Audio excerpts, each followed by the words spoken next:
माँ और निज मातृभाषा को समस्ते भल पाई थांती। एही परिप्रेक्षी ओडिया भाषार विकास मंच आनुकूल्य सेक्टर 19 अंबागान स्थित उत्कलमणि गोपबंधु प्रतिमूर्ति में ओडिया भाषा विकास मंचर साधारण संपादक आर्तनारायण महापात्र आह्वान क्रमे सभापति प्रशांत कुमार पति अध्यक्षतार विश्व मातृभाषा दिवस पालित हो जाइछि। ओडिशार सुनामधन्य स्तंभकार गाल्पिक और लेखक भूपेन महापात्र मुख्य अतिथि भाव में जोग देइथिले। राउरकेलार समस्त साहित्य प्रतिष्ठान सामाजिक सेवा प्रतिष्ठान सभापति संपादक एवं कर्मकर्ता मानकर समेत भारत स्काउट्स एंड गाइड्स छात्र छात्री प्रधान शिक्षक प्रधान शिक्षयित्री अवसरप्राप्त पुलिस अधिकारी चतुर्थ स्तंभर कर्मकर्ता एवं साहित्य प्रति अनुरक्ति रखिथिबा बहु व्यवसायी और बुद्धिजीवी समारोह में योगदान करथिले।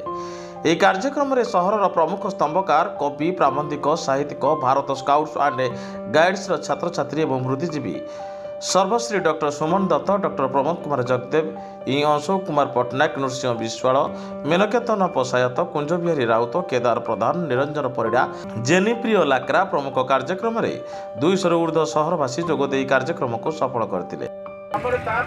आर्तनारायण महापात्र ओडिया भाषा विकास मंचर संपादक आज हूँ विश्व मातृभाषा दिवस। ये विश्व मातृभाषा दिवस उपलक्षे आमे समस्त को आह्वान करचु निजर मातृभाषार सुरक्षा पाई बद्धपरिकर हवा आवश्यक। तेणु आज शपथ नवा चुली मुंडरू राजरास्ता पर्यंत आमे ओडिया भाषा को आम व्यवहार करवा जे भाषा हूँ गोटाए जातिर आत्मा गोटाए जातिर अस्मिता आ भाषा ही जीवन शक्ति जाति मानकर जो जाति भाषाहीन से जाति बर्बर। तेणु से स्वभाव कवि गंगाधर मेहर कहते मातृभूमि मातृभाषार ममता जाहृदे जनमी नाई ताकू जदि ज्ञानी गणरे गणिबा अज्ञान रहिबे कहीं उच्च हवापाई कर जदि आशा उच्च कर आग निज मातृभाषा।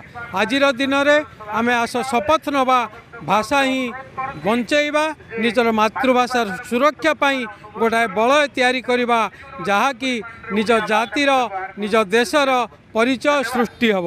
समस्त को आजिर दिन में आउ थे धन्यवाद दे शेष करुच्ची। नमस्कार।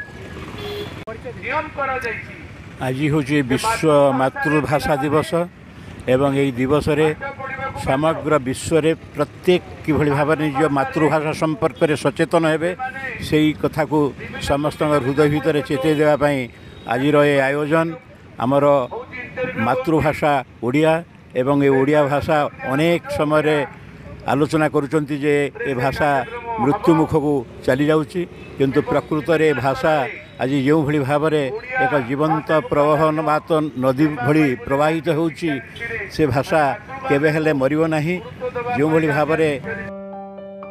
राउरकेला डॉक्टर प्रमोद कुमार जगदेव रिपोर्ट साई सत्य न्यूज।